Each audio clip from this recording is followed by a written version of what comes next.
بسم اللہ الرحمن الرحیم۔ شروع کرتا ہوں اللہ کے نام سے جو بڑے مہربان نہایت رحم کرنے والے ہیں۔ آج ہم تیسرا پارہ شروع کریں گے تلک الرسل۔ اس میں بھی سورۃ البقرہ ہے۔ مولانا اشرف علی تھانوی رحمۃ اللہ علیہ کی جانب سے تحریر شدہ ترجمہ ہے۔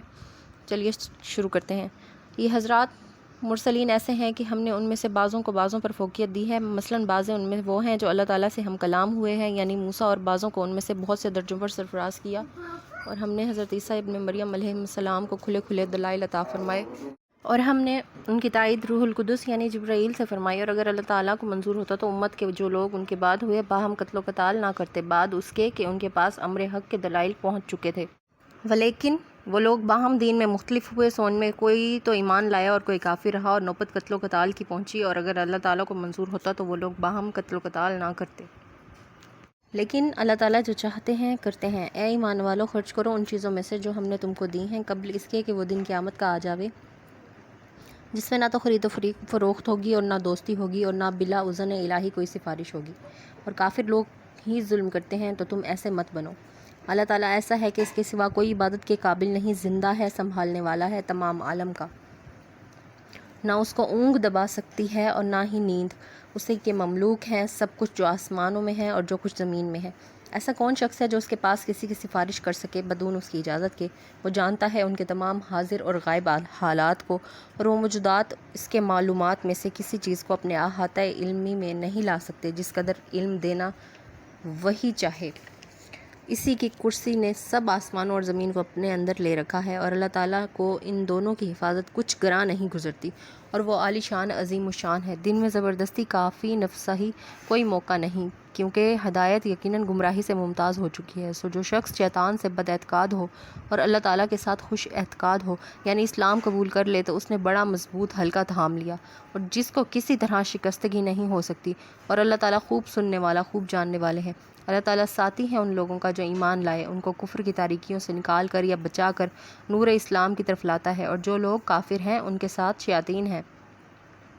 انسی یا جنی، وہ ان کو نور اسلام سے نکال کر یا بچا کر کفر کی تاریکیوں کی طرف لے جاتے ہیں۔ ایسے لوگ دوزخ میں رہنے والے ہیں، اور یہ لوگ اس میں ہمیشہ ہمیشہ کو رہیں گے۔ اے مخاطب، تجھ کو اس شخص کا قصہ تحقیق نہیں ہوا، یعنی نمرود کا، جس نے حضرت ابراہیم علیہ السلام سے مباحثہ کیا تھا اپنے پروردگار کے وجود کے بارے میں، اس وجہ سے کہ خدا تعالیٰ نے اس کو سلطنت دی تھی۔ جب ابراہیم علیہ السلام نے فرمایا کہ میرا پروردگار ایسا ہے کہ وہ جلاتا ہے اور مارتا ہے، کہنے لگا میں بھی جلاتا ہوں اور مارتا ہوں۔ ابراہیم علیہ السلام نے فرمایا کہ اللہ تعالیٰ آفتاب کو روز کے روز مشرق سے نکالتا ہے اور ایک ہی دن مغرب سے نکال دے۔ اس پر متحیر رہ گیا وہ کافر، اور جو کچھ جواب نہ بن پایا، اور اللہ تعالیٰ کی عادت ہے کہ ایسے بے جا راہ پر چلنے والوں کو ہدایت نہیں فرماتے۔ یا تم کو اس طرح کا قصہ بھی معلوم ہے جیسے ایک شخص تھا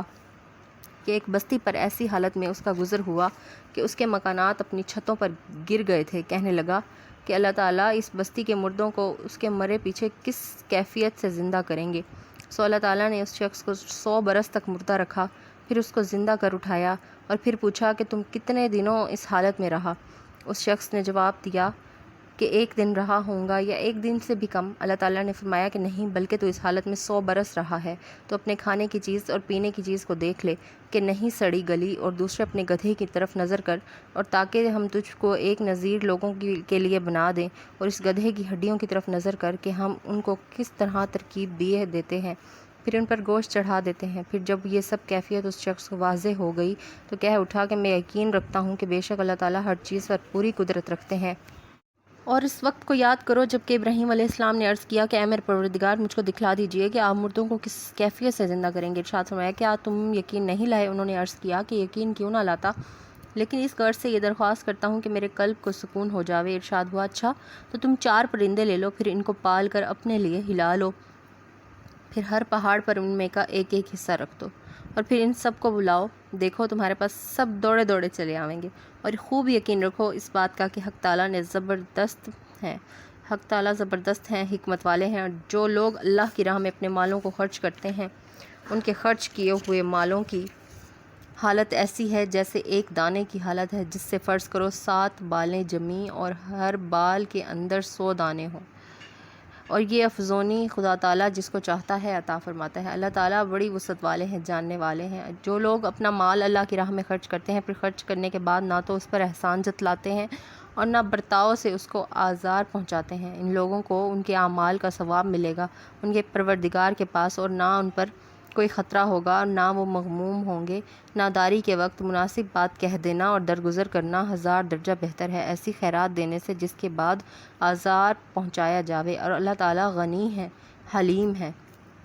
اے ایمان والو، تم احسان جتلا کر یا ایذا پہنچا کر اپنی خیرات کو برباد مت کرو، جس طرح وہ شخص اپنا مال خرچ کرتا ہے محض لوگوں کو دکھلانے کی غرض سے اور ایمان نہیں رکھتا اللہ پر اور یوم قیامت پر، سو اس شخص کی حالت ایسی ہے جیسے ایک چکنا پتھر جس پر کچھ مٹی آ گئی ہو، پھر اس پر زور کی بارش پڑ جاوے سو اس کو بالکل صاف کر دے۔ ایسے لوگوں کو اپنی کمائی ذرا بھی ہاتھ نہ لگے گی، اور اللہ تعالیٰ کافر لوگوں کو جنت کا راستہ نہ بتلاویں گے۔ اور ان لوگوں کے مال کی حالت جو اپنے مالوں کو خرچ کرتے ہیں اللہ تعالیٰ کی رضا جوئی کی غرض سے، اور اس غرض سے کہ اپنے نفسوں کو اس عمل شاق کا خوگر بنا کر ان میں پختگی پیدا کریں، مثل حالات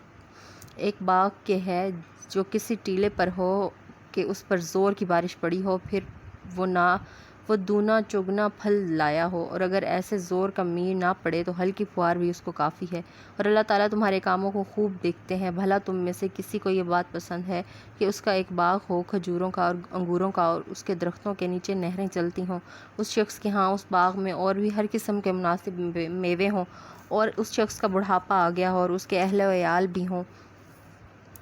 جن میں کمانے کی قوت نہیں، سو اس باغ پر ایک بگولا آئے جس میں آگ کا مادہ ہو، پھر وہ باغ جل جاوے۔ اللہ تعالیٰ اس طرح نظائر بیان فرماتے ہیں تمہارے لیے تاکہ تم سوچا کرو۔ اے ایمان والو، نیک کام میں خرچ کیا کرو، عمدہ چیز کو اپنی کمائی میں سے اور اس میں سے جو کہ ہم نے تمہارے لیے زمین سے پیدا کیا، اور ردی نکارہ چیز کی طرف نیت مت لے جایا کرو کہ اس میں سے خرچ کرو، حالانکہ تم کبھی اس کے لینے والے نہیں۔ ہاں مگر چشم پوشی کر جاؤ تو اور بات ہے، اور یہ یقین کر رکھو کہ اللہ تعالیٰ کسی کے محتاج نہیں، تعریف کے لائق ہے۔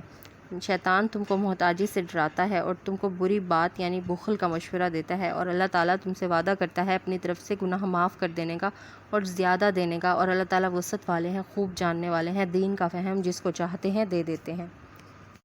اور سچ تو یہ ہے کہ جس کو دین کا فہم مل جاوے اس کو بڑی خیر کی چیز مل گئی، اور نصیحت وہی لوگ قبول کرتے ہیں جو عقل والے ہیں، یعنی جو عقل صحیح رکھتے ہیں۔ اور تم لوگ جو کسی قسم کا خرچ کرتے ہو یا کسی طرح کی نظر مانتے ہو تو حق تعالیٰ کو سب کی یقیناً اطلاع ہے، اور بیجا کام کرنے والوں کو کوئی ہمراہی اور حمایتی نہ ہوگا۔ اگر تم ظاہر کر کے دو صدقوں کو تب بھی اچھی بات ہے، اگر ان کا اخفاء کرو اور فقیروں کو دے دو تو یہ اخفاء تمہارے لیے زیادہ بہتر ہے، اور اللہ تعالیٰ اس کی برکت سے تمہارے کچھ گناہ بھی دور کر دیں گے، اور اللہ تعالیٰ تمہارے کیے ہوئے کاموں کی خوب خبر رکھتے ہیں۔ ان کافروں کو ہدایت پر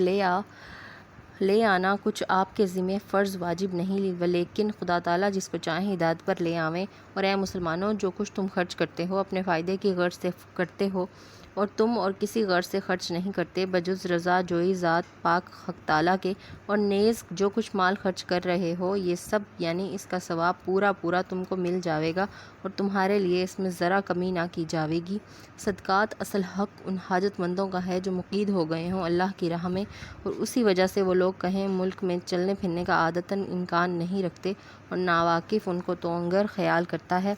ان کے سوال سے بچنے کے سبب۔ البتہ تم ان کو ان کے طرز سے پہچان سکتے ہو کہ فکر و فاقہ سے چہرے پر اثر ضرور آ جاتا ہے، وہ لوگوں سے لپٹ کر مانگتے نہیں پھرتے، اور جو مال خرچ کرو گے بے شک اللہ حق تعالیٰ کو اس کی خوب اطلاع ہے۔